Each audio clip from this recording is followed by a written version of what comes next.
Few branches of science divide opinion as sharply as that championed by Professor David Keith. He's one of the preeminent geoengineers, striving to find new ways to combat global warming by altering the way the sea, the clouds and the atmosphere work. This isn't a replacement, he says, for the political drive to reduce emissions.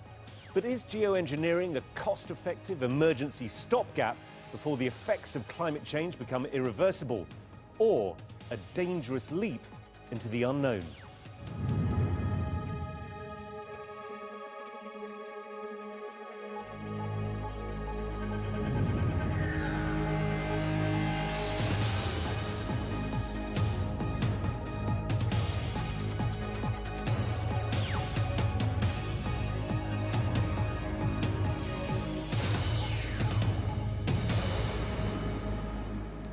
Professor David Keith, welcome to Hard Talk. Thank you. Great to be here. Thank you very much for being here. Let's start at the start. What is geoengineering? It's really two very different things, which have come under the same name but have very little relationship to each other.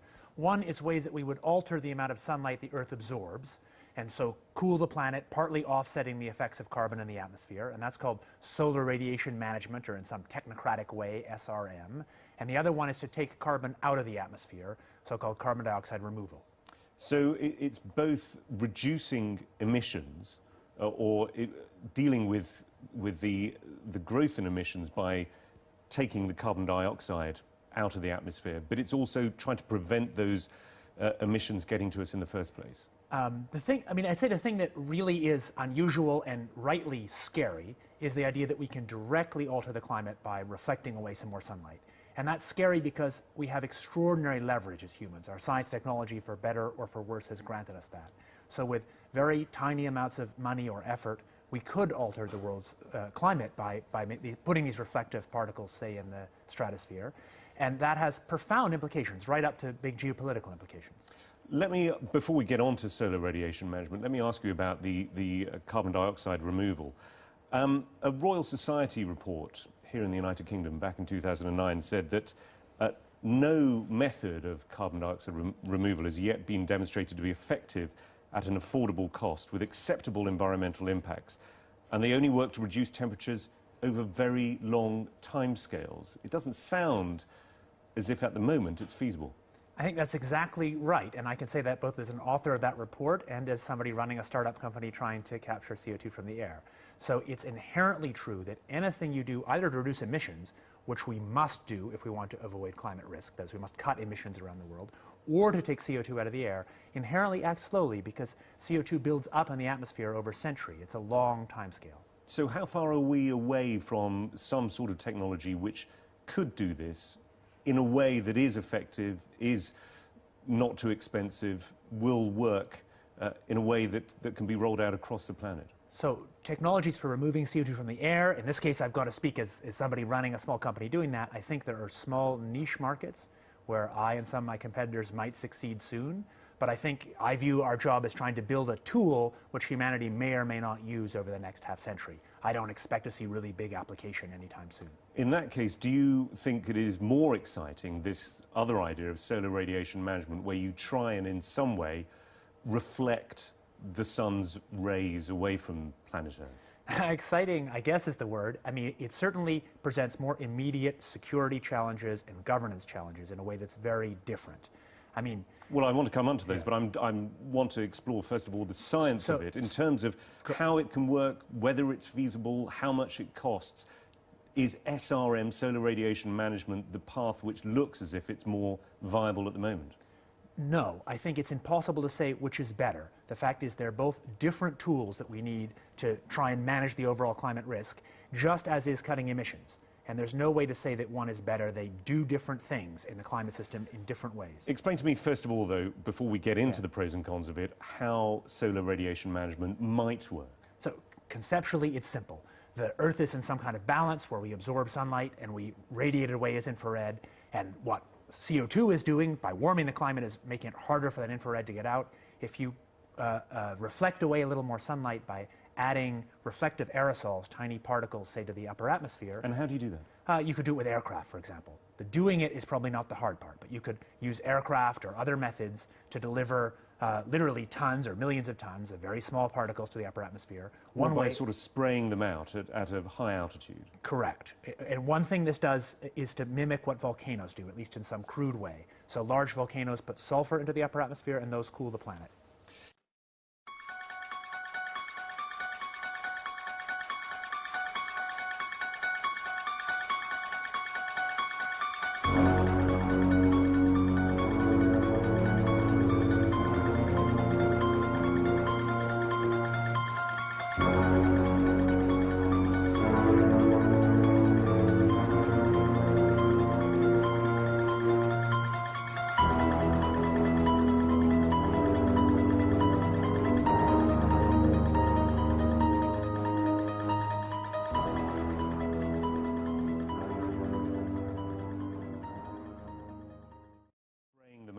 At a high altitude. Correct. And one thing this does is to mimic what volcanoes do, at least in some crude way. So large volcanoes put sulfur into the upper atmosphere, and those cool the planet.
Again, this Royal Society report that came out in 2009 did suggest that although this type of management might be, solar radiation management might be relatively cheap to deploy and simple in the way that you've described it, there are considerable uncertainties, I'm quoting from the report, about their regional consequences, and they only reduce some but not all of the effects of climate change while possibly creating other problems. How far do you recognise that? Absolutely, and again, we've spent a lot of time looking at exactly that and publishing papers on that topic. Well, and what conclusions have you drawn? So the conclusions is it is not exactly equal, just like climate change. So climate change itself, driven by CO2, is not equal. It affects different people, different industries, different parts of the biosphere in different ways, and so too, solar radiation management will not be equal.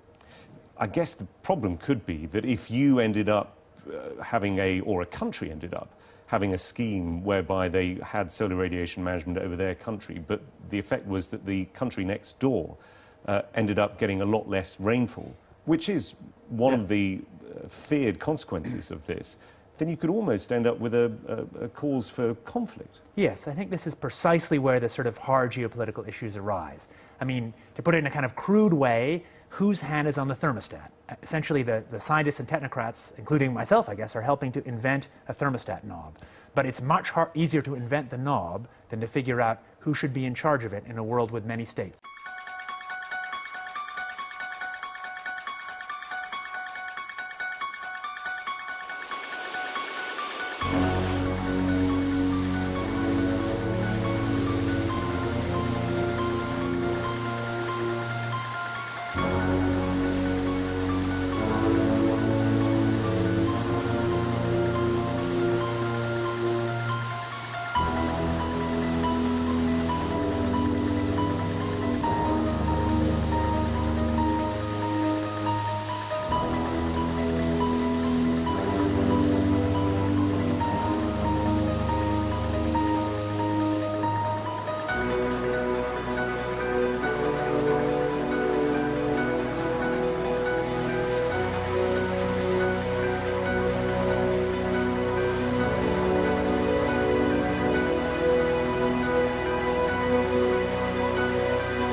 want to ask specifically about the science of this, which is how far can you tell whether the effects of solar radiation management are then going to cause perhaps a catastrophic loss of rainfall in a certain part of the world? At the moment, it seems to be hazy, this.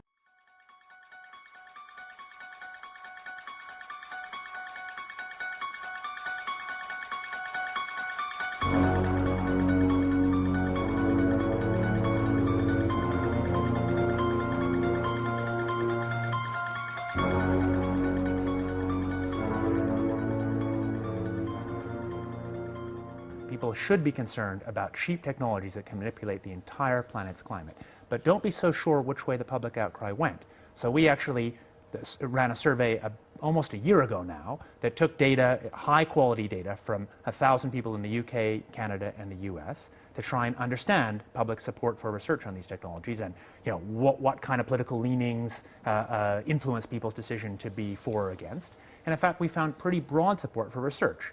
So it's not clear that that is changed. What's clear is that some groups have been vocal trying to oppose, and I think it's absolutely reasonable that they should. These are hard topics. But that particular opinion survey that you're talking about, it also came up with the finding that 64% of subjects agree that humans should not be manipulating nature in the way suggested by solar radiation management. Exactly. Well, that would suggest that there isn't particularly broad support at the moment for the theory behind this. There's not broad support for doing it, and I think that's quite a healthy thing. I mean, I'm one of the people who, maybe starting 20 years ago, most helped to open the door to get public conversation going on this thing. My current fear is that the door will be kicked open and people will rush forward to do it too quickly. So from my point of view, given how cheap it is and the extent to which it looks like a quick fix, I am not eager to have the public run away in support. Indeed, I think that would be a disaster. Because if there was strong public support, people would do it, and they do it without adequate tests, without adequate control, and it would be a disaster. So I'm not in favor of immediate action here. How do you think, in that case, the public can be convinced, given that there is, as we saw with this project in Britain, tremendous scepticism, even about research at what you say is a very, very benign level taking place to begin with?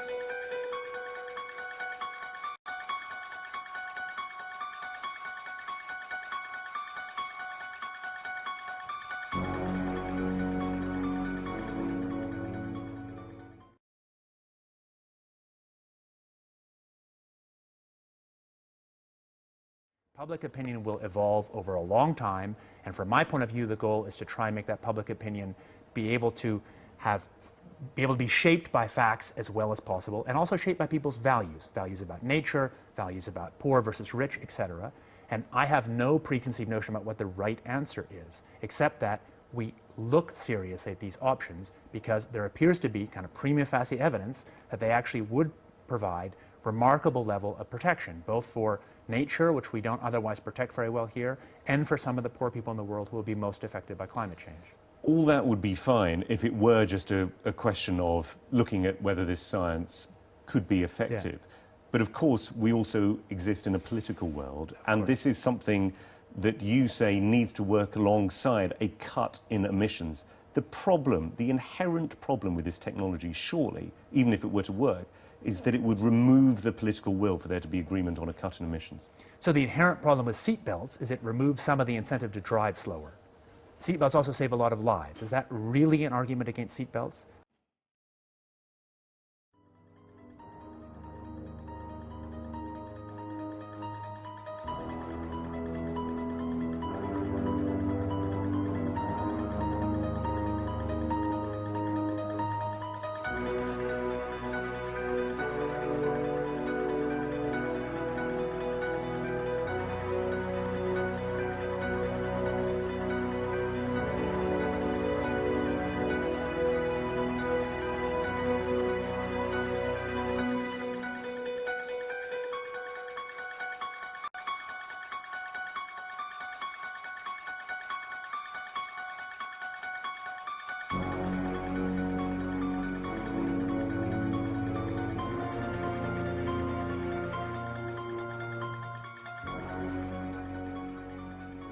do you think it would be moral for us to pretend it wasn't there? Our job as scientists is to say all that we know clearly and to be honest about the trade-offs. And the trade-offs are hard. We can't pretend to the public they're not hard. But pretending away that we don't have those trade-offs is worse than not. But you must, in that case, shudder slightly when you hear somebody like Newt Gingrich, a former Speaker for the House of Representatives, saying we would have an option to address global warming by rewarding scientific innovation, bring on American ingenuity, talking about geoengineering, stop the green pig. Of course I shudder. I believe I'm the one who introduced the term moral hazard into this debate. I'm terrified about this outcome. But that is not, in my view, a reason to be silent about the fact that there are methods that might actually reduce risk on a reasonable timescale. And the fact is, the reasons why people ultimately do or do not commit to serious action on cutting emissions are not simple. And there is no simple rule that says that just because this is true, people won't cut emissions.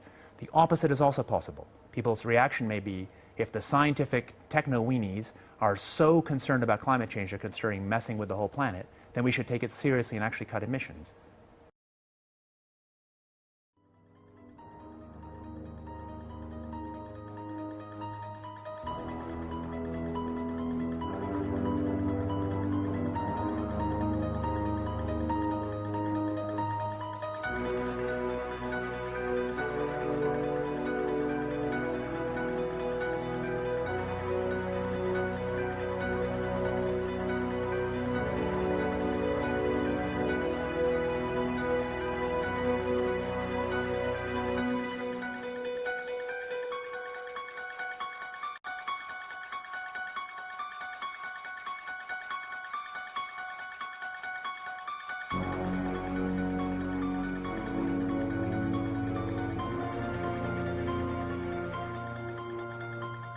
I'm not happy to see public action on technologies with this huge leverage, like putting particles in the stratosphere. Let me throw one very last brief quote at you, if I may. It's from a man who's written a book, Ellie Kintish, about geoengineering.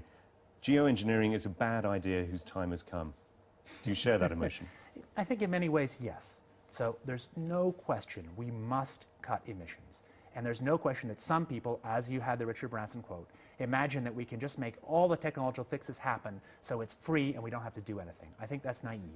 We must cut emissions, but we still might want technologies to manage the risk separately from cutting emissions. Professor David Keith, thanks very much for coming on Hard Talk. Thanks a lot.